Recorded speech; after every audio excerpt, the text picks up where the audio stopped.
Hey guys, welcome back to the show, Odd One Out. It's me, Colin Spencer. Today is April 22nd, 2026.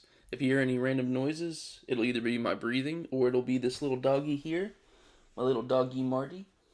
One of these days I'll get him on camera so y'all get to meet the little guy. He's actually not little, he's kind of a big guy. Yeah, I'm getting a good itch in. Anyways, today's topic is going to be talking about the fake elector scheme, and also that one's from 2020, and also what's been done since 2024 in regards to election insecurity and fraud, and the upcoming scheme, I believe, to steal another to attempt to steal the midterm elections, and this time maybe they'll try they might be successful, which is exactly what we want to fight against and what we want to be aware of and what to expect.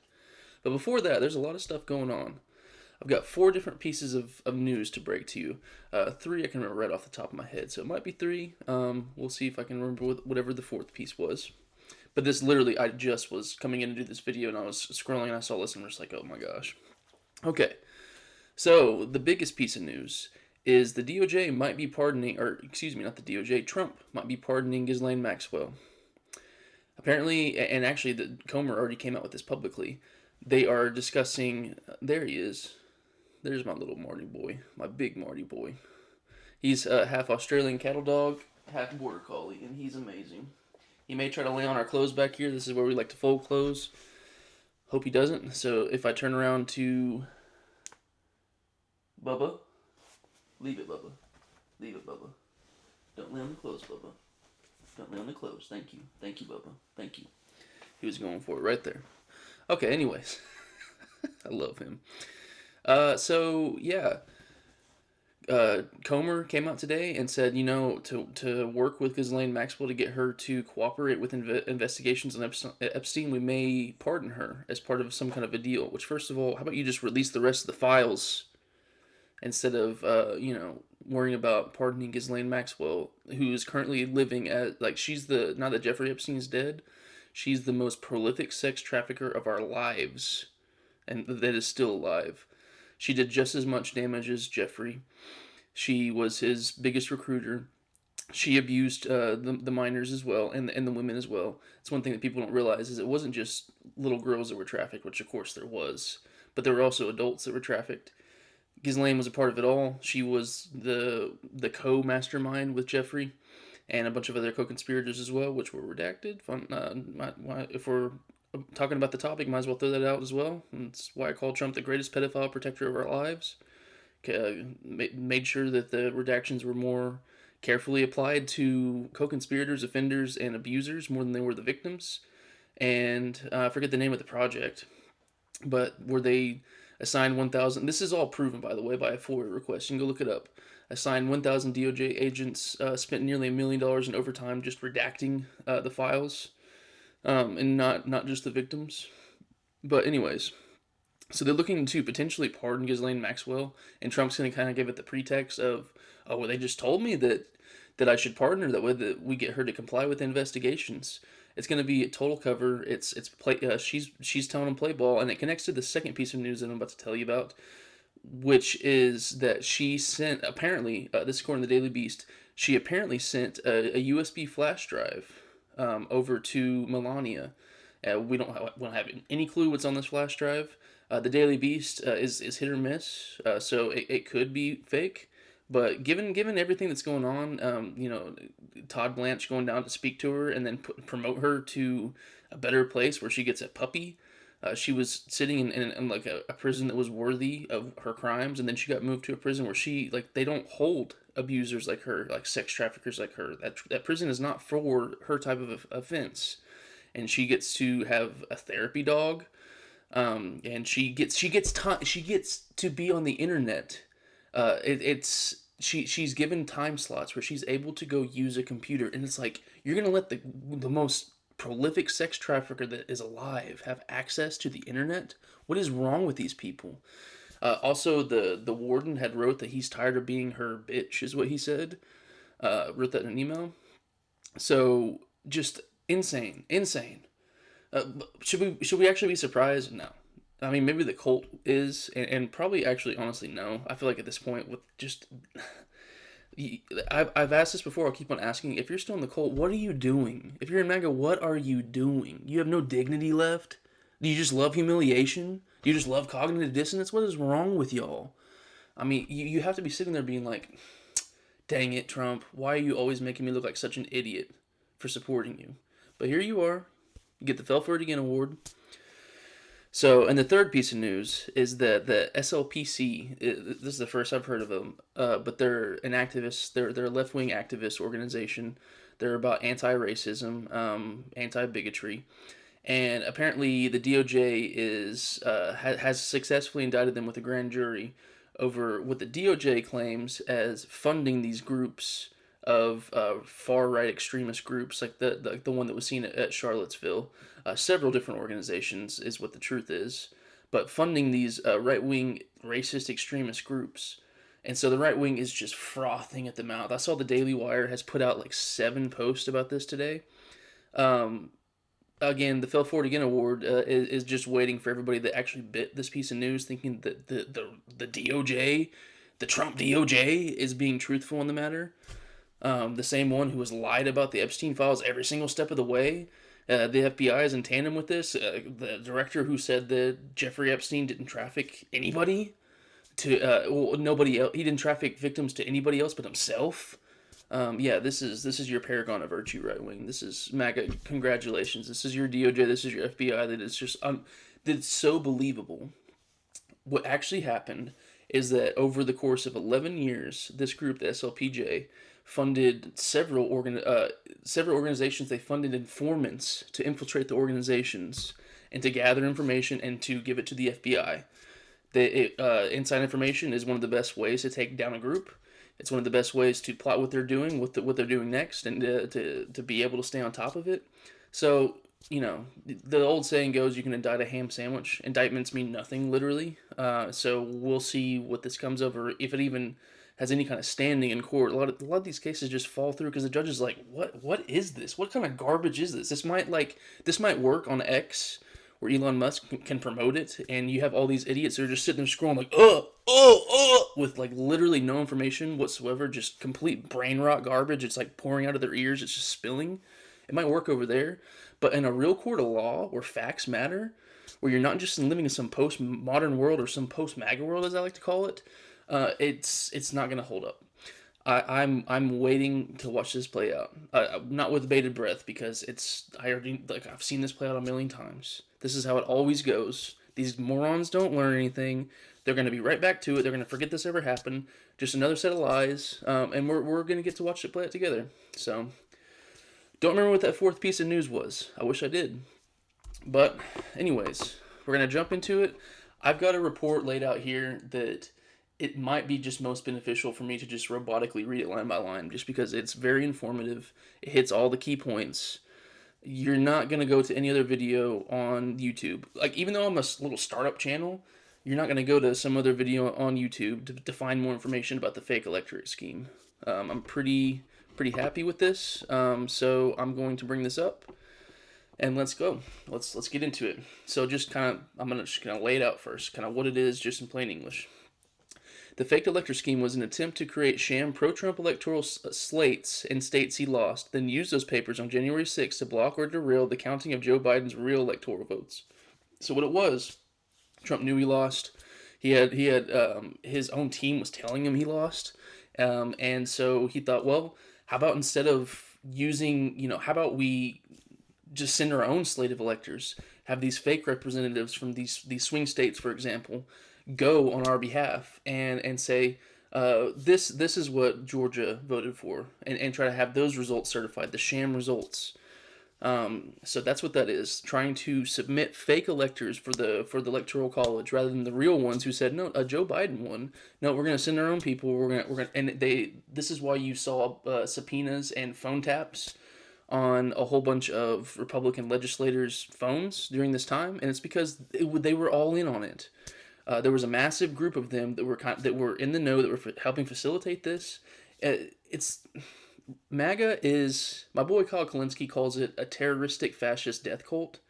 I think that's strong language, but like, as I just see I'm just reacting to the world around me. It's pretty evident that's correct to me. At the bottom line, you can call them a fascistic death cult, or if that's just too strong for you, still a death cult. Okay, really, any of them are accurate. But I don't really. I think it kind of wastes time to try to be light about it whenever it's the greatest threat to our lives. When it comes to America and its survival and its democracy. But just at the bottom line, it's a death cult, or as my boy Kyle Kalinske says, a terrorist, fascistic death cult, fascist death cult. So the 7 states involved in the scheme were Arizona, Georgia, Michigan, Nevada, New Mexico, Pennsylvania, and Wisconsin, the swing states. The public sales pitch was that these merely contingent electors were preserving legal options, but internal strategy documents show that the plan evolved into giving Congress or the vice president a pretext to act, even if Trump lost in court, which he did. Every single case he lost on standing. That is the first. If you lose on standing, you didn't have a case. You had no facts. You had nothing. Whenever he was up there on the debate stage versus Kamala, and she brings up that he lost in 64 court cases, or I think it actually was the moderator that fact checked him, and MAGA hates the fact checks. But they fact checked him and said, yeah, you lost every single case. You went 0 for 64. And then he's sitting there and he's like, on standing, as if that makes it any better. But you know what? These idiots out there were like, yeah! They have no clue what's happening. They have no idea what's happening. They live in a postmodern world. Facts don't matter. They're uneducated as hell. They don't stand for anything. They don't actually care about facts. They don't care about learning. They don't care about policy. All they care about is, well, I'm an evangelical Christian, therefore I'm a conservative, therefore all this has to be right. This is who I am, this is my identity, and if you come at my politics, that's an attack on me directly. You attack Trump, that's an attack on me directly. These guys are idiots, these are buffoons. I don't know how we participate in democracy with them. Anyways, one key shift came in the Kenneth Chesebro's December 9th and December 13th memoranda, which argued that Congress or the vice president could treat fake slates as if they created a genuine dispute. Of course, John Eastman's January 6 memo opened with the false premise that 7 states have transmitted dual slates of electors. What does that even mean? Then he argued that Vice President Mike Pence could reject or delay counting Biden's certified votes. No. Which is actually what happened anyways because of January 6 and the mob at the Capitol. It was delayed, but it wasn't supposed to be. The premise was false because there was not legitimate dual slates. Never has been, never will be. Every one of those 7 states had already certified Biden's electors, and no court had reversed those certifications, because facts matter.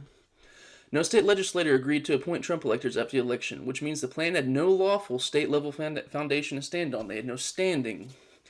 The plan was not separate from January 6. Trump told the ellipse crowd that the Congress should count only electors who were lawfully slated, which echoed the fake elector strategy directly.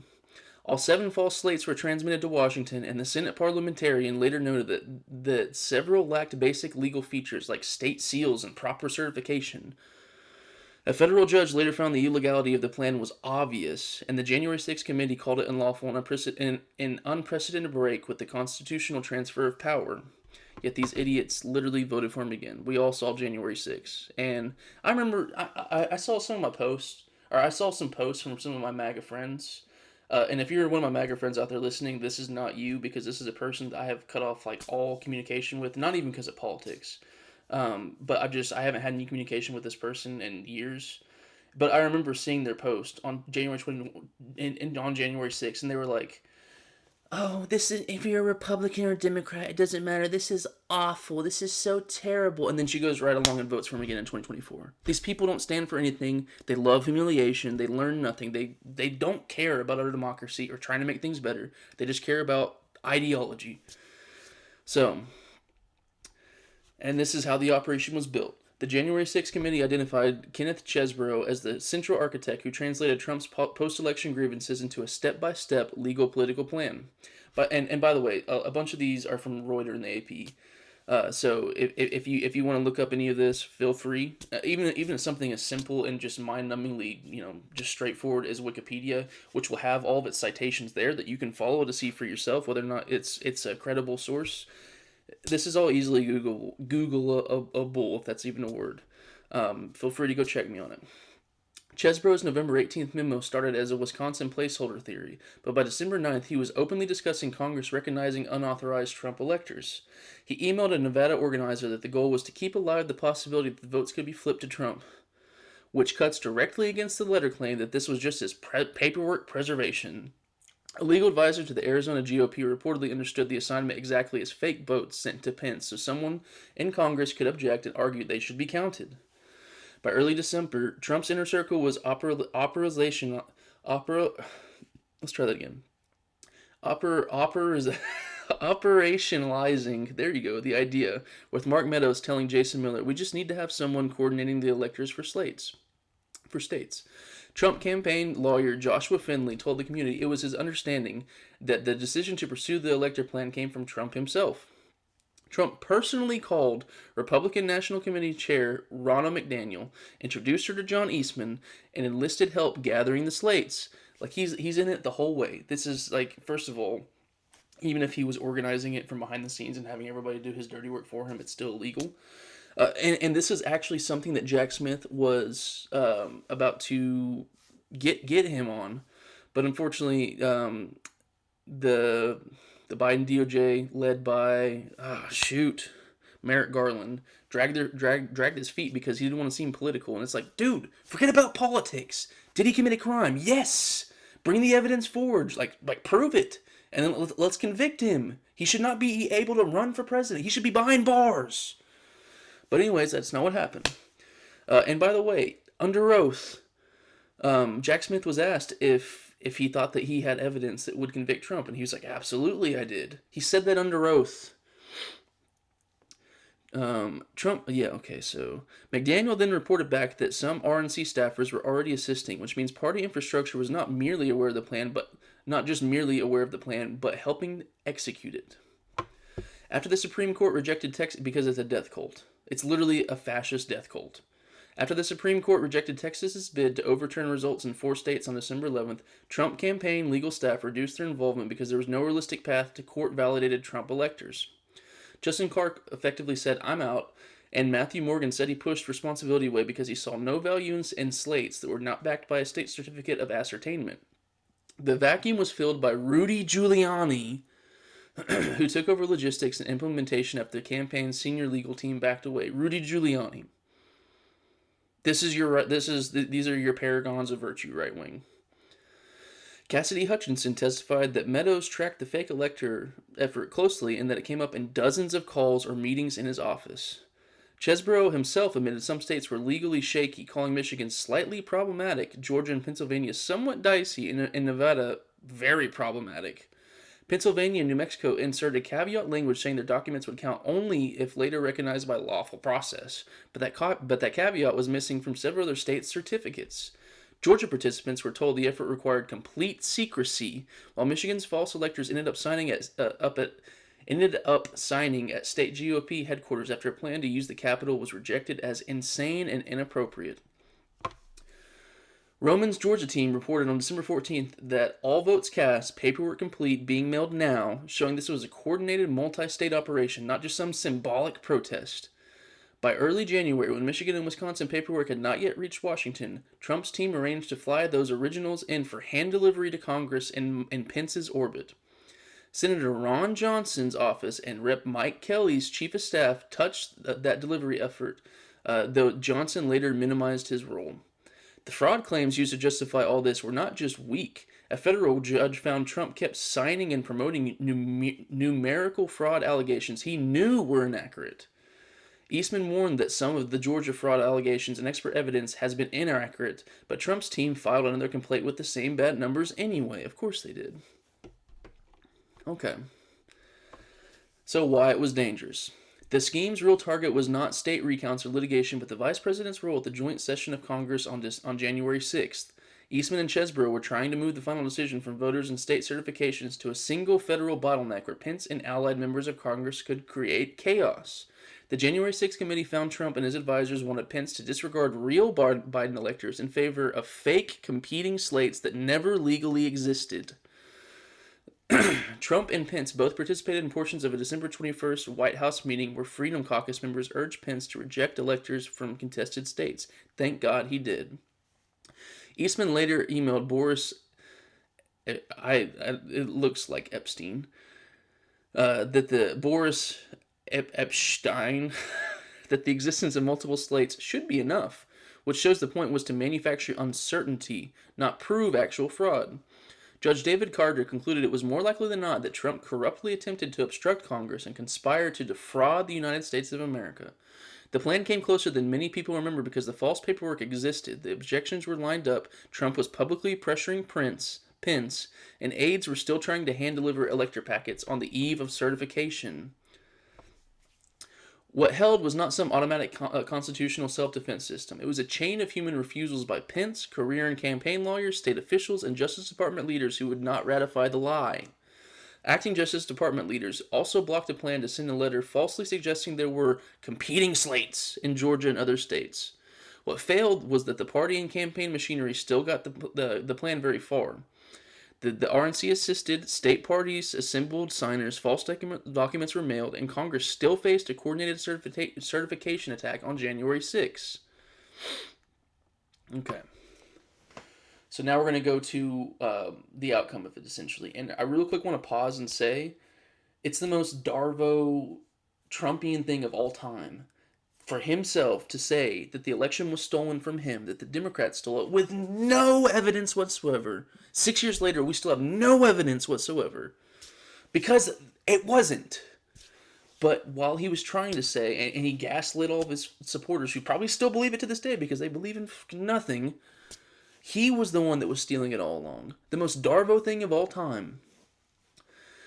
The federal 2020 election case in Washington was dismissed without prejudice on November 25th, 2024, after Trump won re-election and the government invoked the long-standing policy against prosecuting a sitting president. So this is what I mean. Merrick Garland drug his feet, whatever the word is, drug his feet, didn't get to it quicker, didn't assign Jack Smith to the case in time, so it all just fizzled out. Jack Smith's final report, released on January 14, 2025, said that evidence was sufficient to obtain and sustain a conviction against Trump, but was not able to because of his return to office. Georgia's sweeping election interference case, which included fake elector allegations, was dropped on November 26, 2025, after Fani Willis was removed, and the replacement prosecutor said pursuing a sitting president was futile. Again, it's not dismissed because there was no evidence. There was no evidence of the crime being committed. This is all being dropped because of who he is. He never has to face accountability because of right-wingers and Republicans. These people that do not care about the country. All they care about is themselves and their party.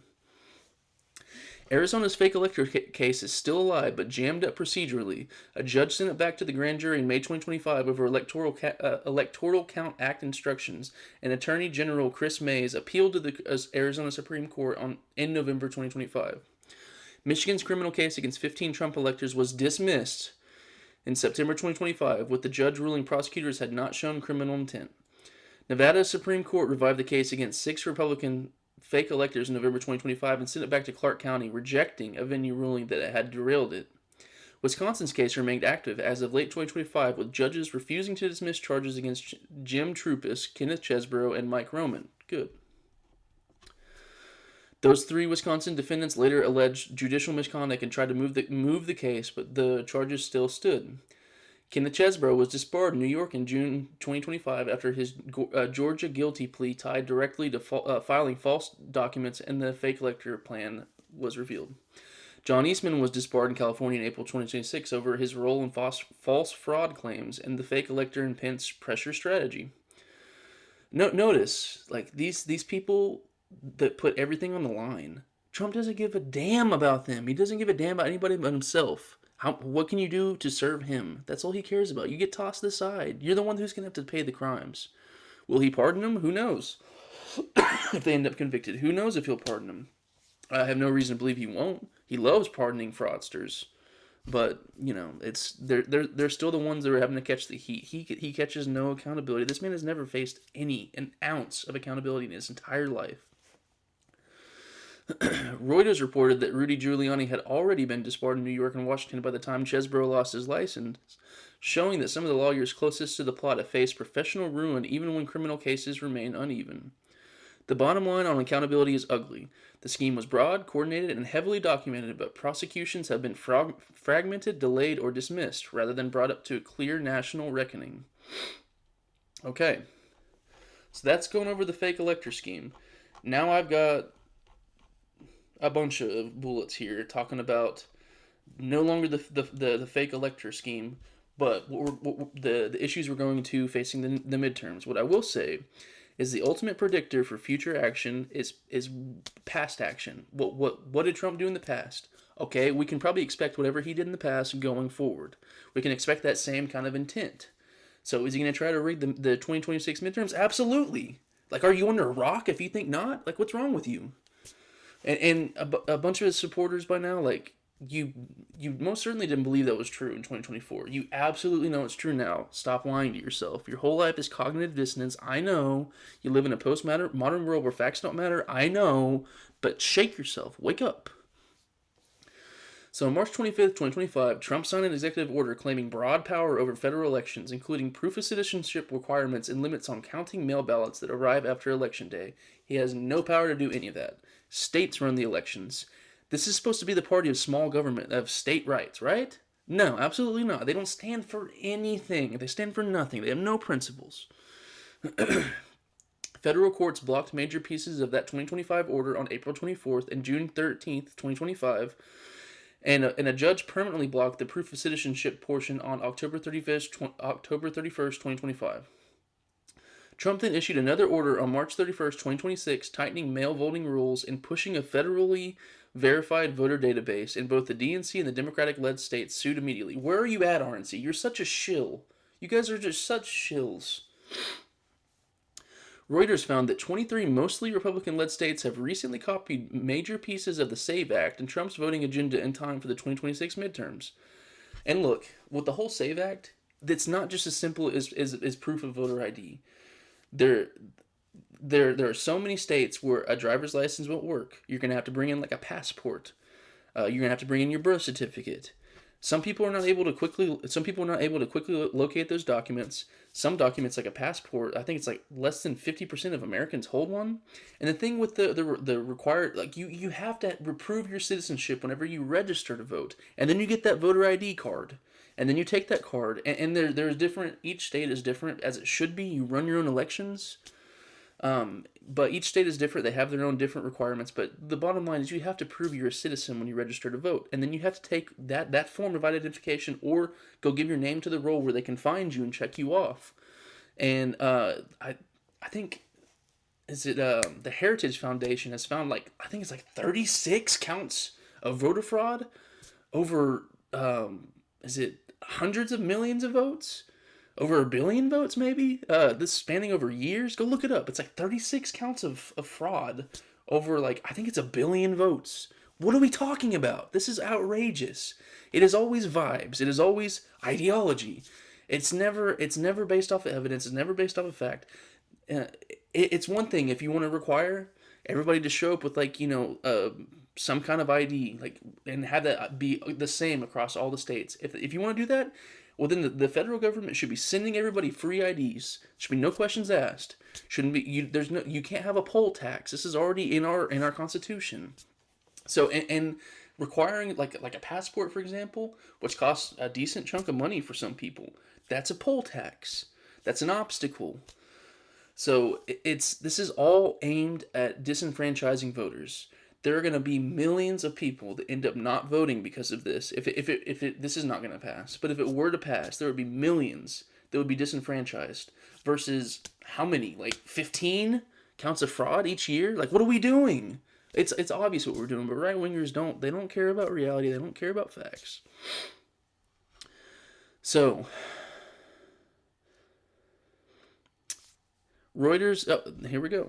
Reuters' review of the Heritage Foundation found only 65 convictions for non-citizen voting from 2000 through 2025 out of roughly 1.4 billion federal votes cast. Which means the fraud problem invoked to justify these charges is, calling it tiny is ridiculous. It's non-existent. Statistically, it's non-existent. Shouldn't even be factored. 65 out of 1.4 billion, according to far-right Heritage Foundation that wrote Project 2025. Even so, officials in at least 17 states have used or committed to using DHS's SAFE-style screening system on registered voters despite documented false positives, because it's a death cult. Utah's screening process flagged nearly 9,000 voters for follow-up. A manual review found only one non-citizen, which is a warning about error rates when large voter files are matched against federal databases. Missouri and Texas also wrongly flagged U.S. citizens as non-citizens after similar screenings, according to a February investigation cited by Reuters. The problem with that there is that likely involves stuff like voter purges, where these people who are actually real voters will get purged, and when they go show up to vote, it's like, oh, you're purged, like your vote doesn't count, like you don't get a vote. Sorry, don't know what to tell you. It's all about disenfranchisement. The Department of Justice has demanded complete voter registration lists from nearly every state in Washington, D.C., including driver's license and partial Social Security data. What would that benefit them for? Part of it is they own the United States Postal Service, and so you're going to have some people that want to mail in a vote, and then the federal government will be able to provide a list and say, based on our findings, if you get ballots in from these people through the mail, they're likely fraud, and so they're illegitimate. You can just tear them up; they don't count. That's why else would they be looking for the voter data? There's not actually any real documented cases of fraud that's statistically significant. It's all right in front of us. States do the audits all the time. This would be all over the news, and right-wingers would never shut up about it if they could actually find the real instances. But instead, they're like, I think it sounds nice and vibey that we require this. They never point to fraud. They never point to like actual instances that are happening because it's not happening. They don't have any facts. At least 12 states are publicly documented as having provided or committed to provide full statewide voter files. Included are Alaska, Arkansas, Indiana, Louisiana, Mississippi, Nebraska, Ohio, Oklahoma, where I live. Thanks, Gentner Drummond. Screw you. South Dakota, Tennessee, Texas, and Wyoming.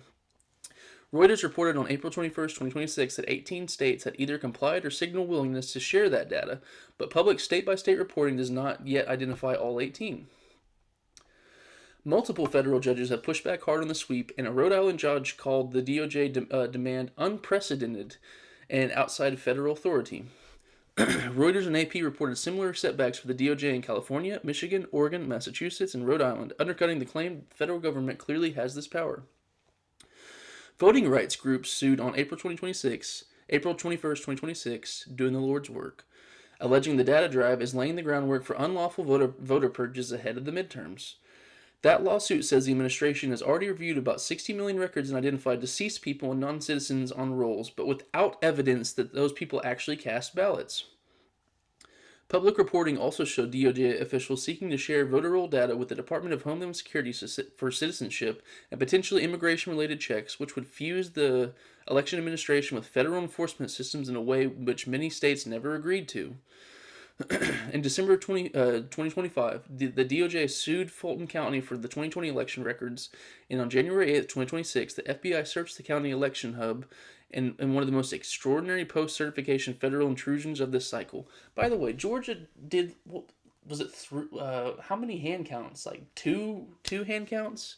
Recounts after they were requested? Guess how many instances of fraud they found? I think it was actually three recounts. Two.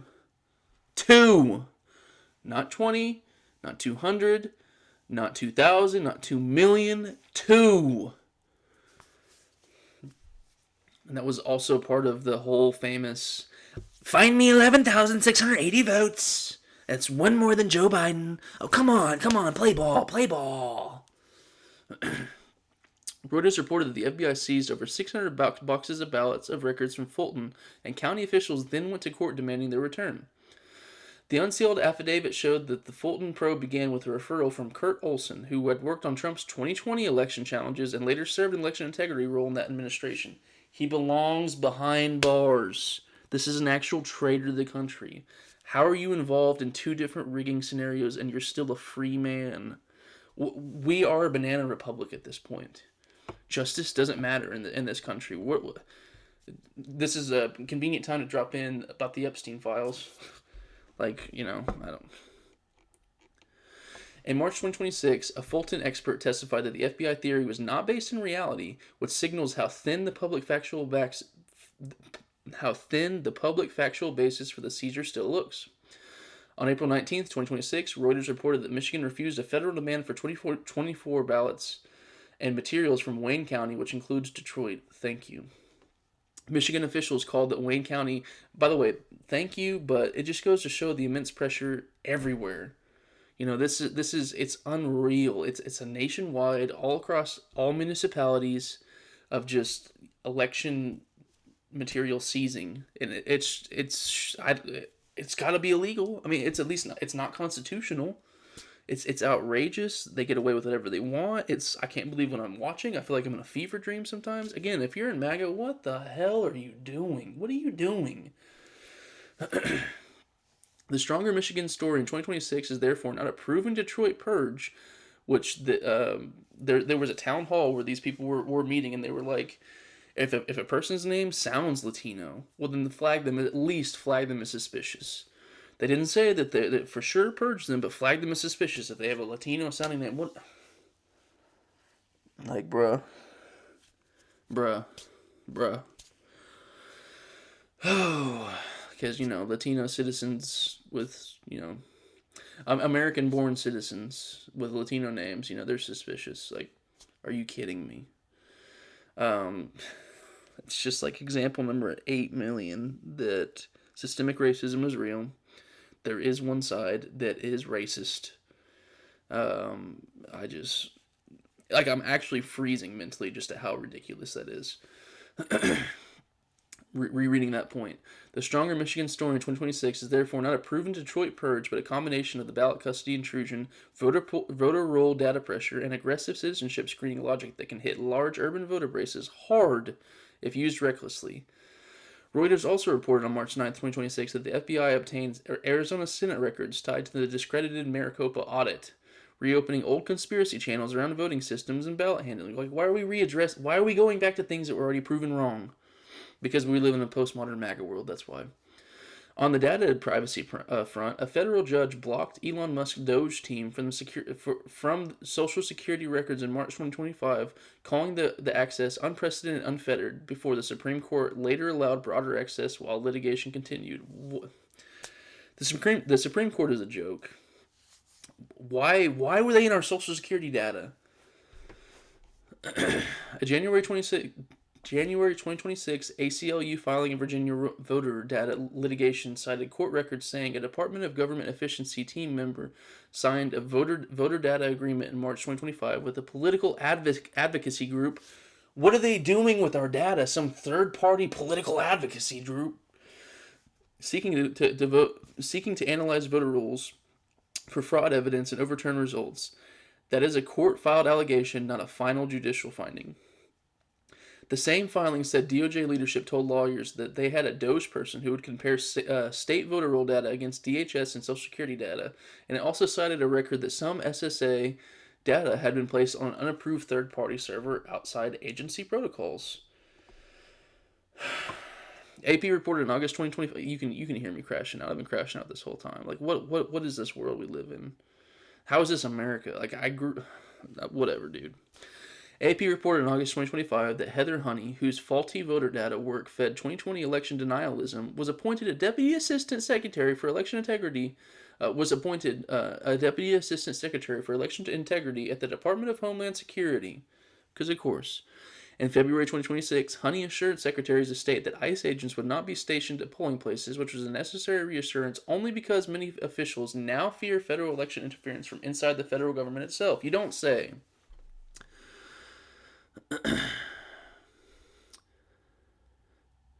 Reuters reported in March 2026 that AI deepfakes are already blurring reality in midterm campaigns, with Republicans particularly active in normalizing manipulated political media. They have so much money, by the way.